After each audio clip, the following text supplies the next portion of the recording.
This is a special podcast produced on site at SHSMD Connections 2025 in Dallas. As we talk with speakers and session leaders direct from the show floor, I'm Bill Klaproth, and we're joined by Mary Considine, Chief Marketing and Communications Officer, and Carrie Burke, Associate Vice President of Marketing, Communications, and Development, both from Acenda Integrated Health. Mary and Carrie, welcome. Thank you, Bill. We're thrilled to be here. Thanks, Bill. Happy to be here. I'm happy you're here and happy to talk to you both at SHSMD Connections 2025. Mary and Carrie are here to share how their Educate, Engage, Repeat strategy is transforming employee engagement across their organization. So this is really going to be fun. Mary, let me start with you. You helped champion Acenda's Educate, Engage, and Repeat strategy across the organization. What inspired this approach, and how did you connect internal communications and employer branding to drive engagement among such a large, dispersed workforce? It started back in 2019. We knew we could do better.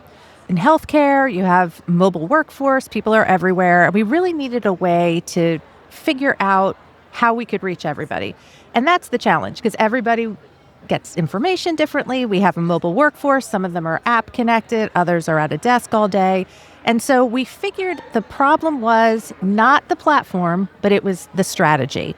And so for us, it was putting together the Educate, Engage, Repeat strategy and have everything fall in line with that. And so it works with our app, it works with our desktop intranet, it works with our email, it works with even individual events when we're trying to promote people to come to our annual staff event for recognition or our annual town hall event. We really implement this strategy with everything that we do.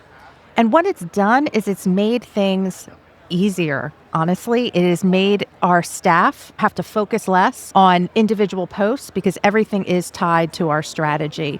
And we've really been able to move the needle. One of the things that we're really proud of is our intranet is up at 95% of our staff use it. And that's pretty staggering to us when we were starting off with like 5-10% of our staff using our intranet.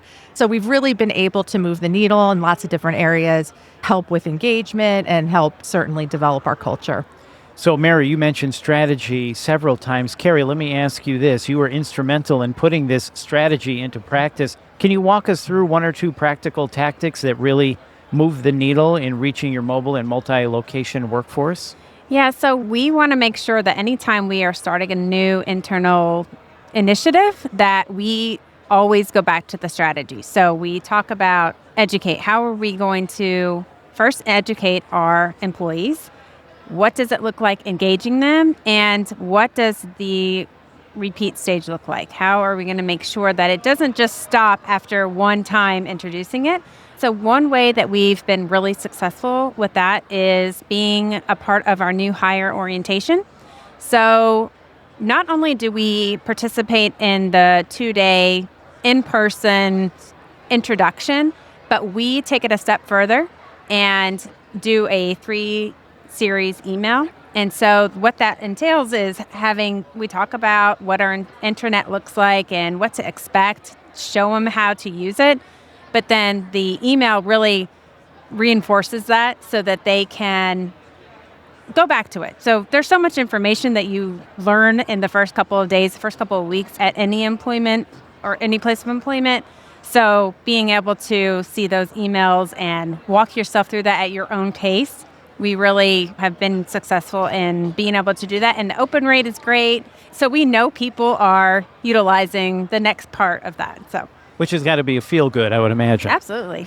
So you mentioned you built this so it wouldn't stop after one time. It's like, hey, we're doing this for the month, and then a month later we forget about it and on to something else. Exactly. So Mary, from your perspective as a senior leader, how do you make sure engagement isn't treated as a one and done, but instead becomes part of the culture? And what did it take to get executive buy-in to sustain momentum? Because that's always very important. Yeah, it's data and dollars. We're really looking at the data and we're showing how the dollars are showing true ROI on everything we're doing. And so when we talk about internal communications, a lot of times, senior leaders in particular think it's this touchy-feely type of feel-good thing. But when we work with senior leaders, we're really talking about the data. We're really talking about how everything we're doing is moving the needle on employee retention. It's moving the needle on our culture. Our staff satisfaction surveys are better. So we're able to show the data. We're able to show the return. We're able, again, to show the dollars as to why this investment means a lot to the organization, not just from it's really nice that we have this pretty intranet and we have fun things that we post on there, but there is a strategy behind every fun post. So whether that is, hey, kudos to the facilities team for redoing the lobby, it looks great, all the way up to just a fun post about a Motivation Monday.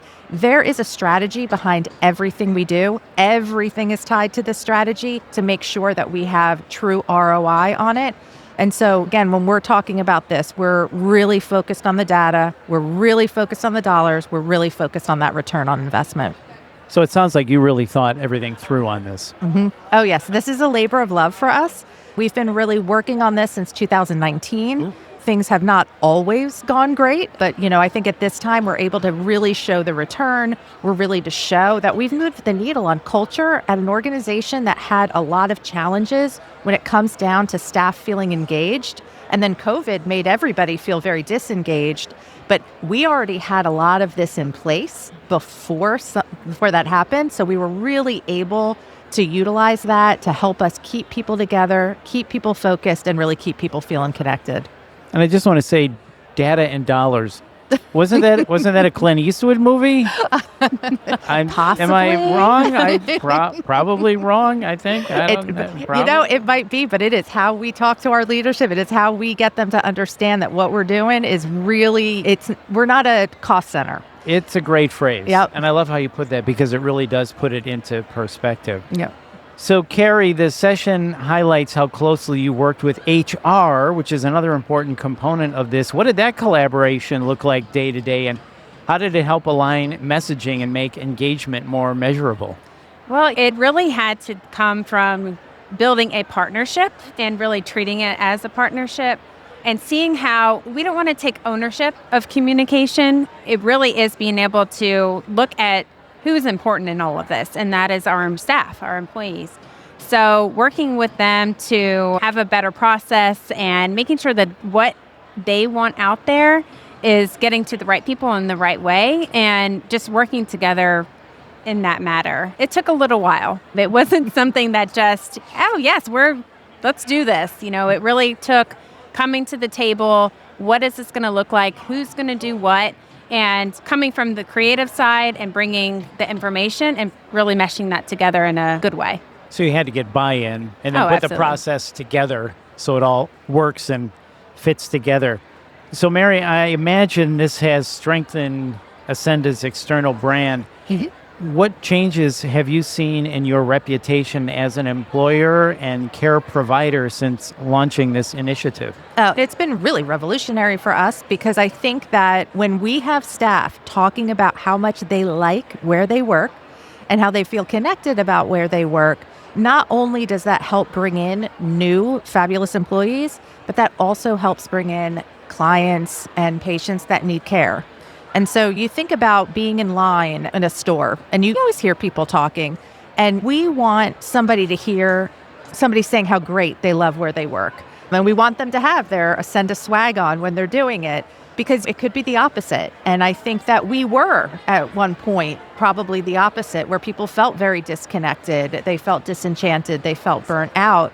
But the work that we're doing, we're listening, and we're trying to grow based on what staff is telling us. And we want people to feel connected. Our employee satisfaction surveys don't lie, and they really are telling us what we need to know, what's working, what's not working.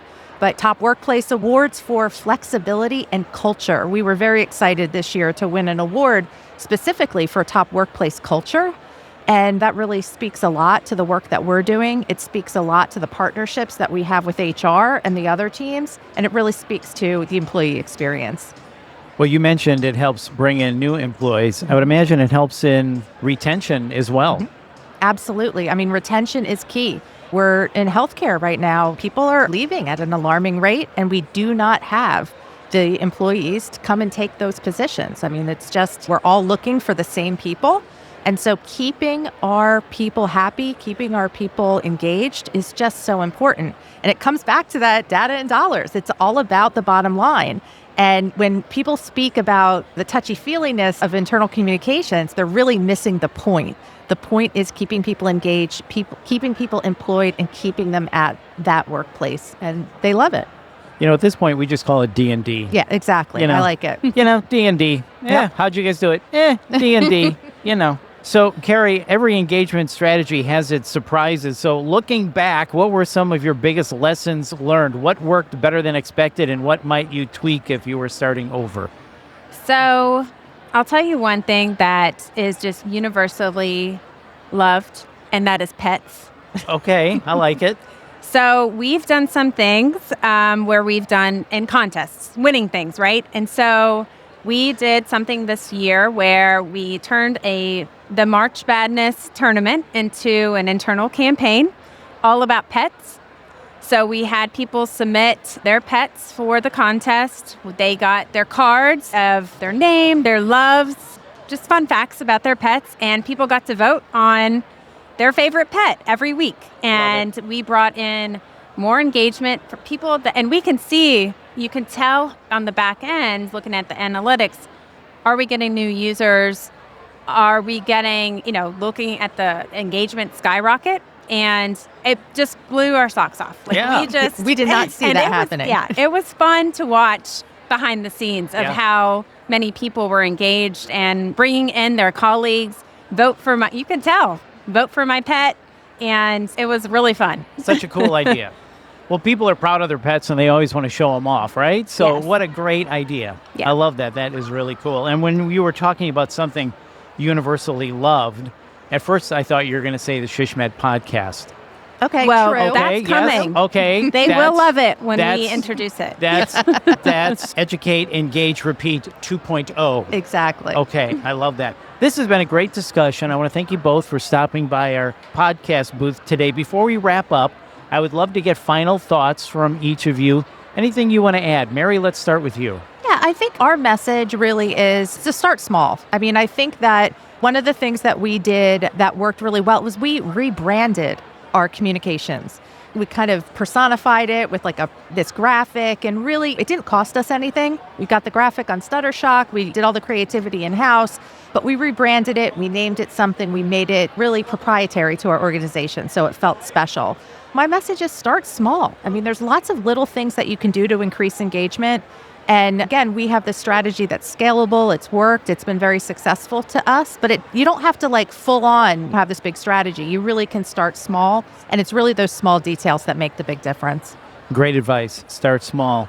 And Carrie, how about you? Final thoughts?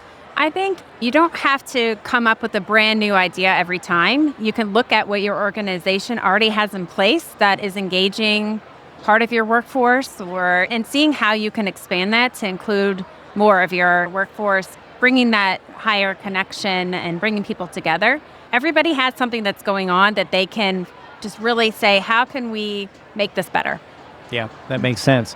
Well, thank you both. This has really been fun. I really enjoyed it. Mary and Carrie, thank you. Thank you, Bill. And I was joking earlier before the podcast, these two would make a great morning show. Mary and Carrie in the morning. It's coming. It's coming. We'll do it. That is 3.0. It's coming, people. All right. Thank you again. We appreciate it. Once again, that is Mary Considine and Carrie Burke. And a recording of Mary and Carrie's presentation recording will be available to members during SHSMD Connections virtual conference. So make sure you check that out. And if you found this podcast helpful, please share it on your social channels. And please subscribe so you get every episode chock full of goodness, people, of great healthcare strategists, marketers, topics, and solutions. And to access our full podcast library, visit shsmed.org/podcasts. I'm Bill Klaproth. This has been a production of Dr. Podcasting. See ya.